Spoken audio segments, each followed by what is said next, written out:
A terra ainda respirava pureza. O sopro da criação não havia se dissipado, e cada detalhe do mundo refletia a perfeição de sua origem. Não existia dor, não existia morte, não existia medo. O homem caminhava, não apenas sobre a terra, mas na presença de Deus. Os dias não eram contados como hoje, e o tempo parecia não ter pressa. Adão observava o horizonte como quem contempla algo eterno. Eva sentia a vida pulsar em cada folha, em cada animal, em cada brisa. Eles não apenas existiam, eles pertenciam. Mas algo mudou. Não foi um estrondo, não foi uma guerra. Foi algo muito mais silencioso. Um sussurro, uma ideia, uma dúvida. E naquele momento, a eternidade foi quebrada. A serpente não trouxe força, ela trouxe questionamento. Foi isso mesmo que Deus disse, e bastou isso. Uma escolha, um único ato, e a conexão entre céu e terra foi rompida. O homem caiu.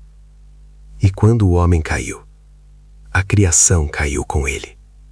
O jardim foi fechado, a presença retirada. E o que antes era vida se tornou sobrevivência.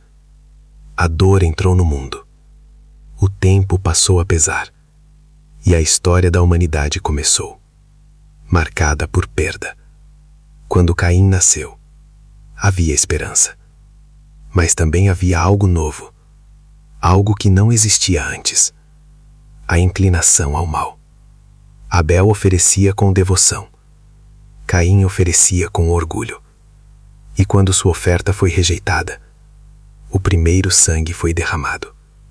Não por necessidade, mas por inveja. A terra recebeu o sangue do justo. E algo mudou mais uma vez. A violência havia nascido. Caim foi marcado, expulso, mas não destruído. Porque Deus, mesmo diante do erro, ainda demonstrava misericórdia. E assim a humanidade cresceu. Gerações surgiram. Homens viveram centenas de anos. Cidades começaram a se formar. A inteligência aumentava. A habilidade crescia. Ferramentas foram criadas. Instrumentos surgiram. O homem aprendia rápido. Muito rápido. Mas enquanto o conhecimento aumentava, a proximidade com Deus diminuía. A descendência de Caim prosperava em tecnologia. A descendência de Sete ainda buscava o Criador. Mas as duas linhagens começaram a se misturar. E foi nesse momento que algo além da humanidade entrou na história. Relatos antigos falavam de seres que observavam. Não humanos, não terrenos, mas presentes. Os vigilantes. Eles não eram como homens. Foram designados para observar, não para interferir, mas olharam para a terra e desejaram, não a criação, mas as filhas dos homens. E naquele momento, uma decisão foi tomada. No alto de uma montanha, eles fizeram um pacto. Não voltariam atrás. Desceriam e tomariam para si aquilo que não lhes pertencia. Quando tocaram a terra, foram recebidos como deuses. Sua aparência era diferente. Sua presença, esmagadora. E o homem os adorou. O conhecimento que trouxeram não era natural. Eles ensinaram o que não deveria ser ensinado. Armas, encantamentos, manipulação da natureza. Segredos que a humanidade não estava preparada para possuir. E então, vieram os filhos, os nefilins. Não eram como homens, não eram como anjos. Eram algo entre os dois. E isso quebrou a ordem da criação. Eles cresciam mais rápido, mais fortes, mais violentos. Sua presença dominava tudo. E sua fome não tinha fim. Primeiro dominaram cidades, depois dominaram homens. E quando não havia mais o suficiente, consumiam tudo. A terra começou a gemer. O que antes era a harmonia se tornou o caos. A violência não era mais exceção, era regra. A corrupção não era mais escolha, era ambiente. O céu parecia distante e a humanidade perdida. Mas ainda havia alguém, um homem, diferente dos outros. Enoque. Ele não apenas acreditava, ele caminhava com Deus. Em meio ao caos, ele ouvia. Em meio à escuridão, ele via. E aquilo que ele viu, ninguém mais viu. Ele viu os céus. Ele viu a ordem quebrada. Ele viu o destino dos vigilantes. E recebeu uma missão: anunciar o juízo. Enoque falou, advertiu, revelou, mas foi ignorado. Riram dele. Chamaram de louco, porque o homem sempre ignora aquilo que não quer ouvir. Mas Enoque não parou. Ele registrou, escreveu, guardou. E então, desapareceu. Não morreu, não foi enterrado.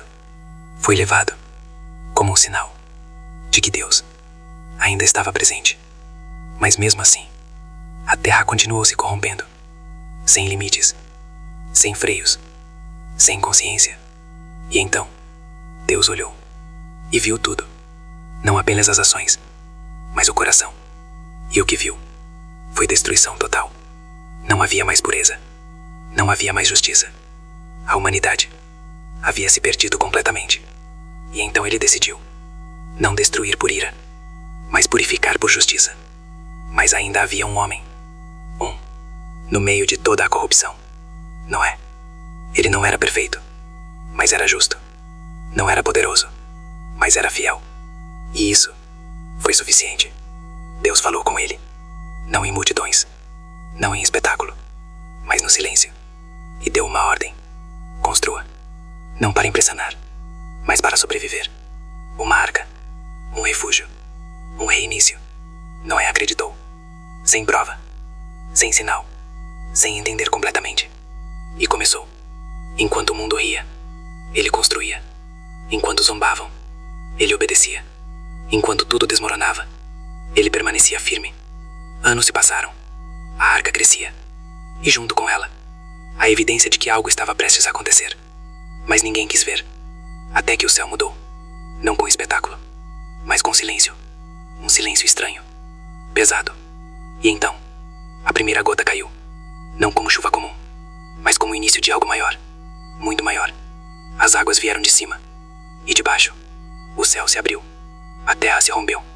E o mundo começou a desaparecer. Não foi rápido. Foi inevitável. As cidades sumiram. Os gigantes caíram. Os vigilantes foram julgados. E tudo aquilo que corrompeu a criação foi apagado. Dentro da arca, havia silêncio. Fora dela, desespero. Mas já não havia retorno. O tempo da escolha havia passado. E restava apenas consequência. Durante dias, sem pausa, sem alívio, sem esperança para quem ficou.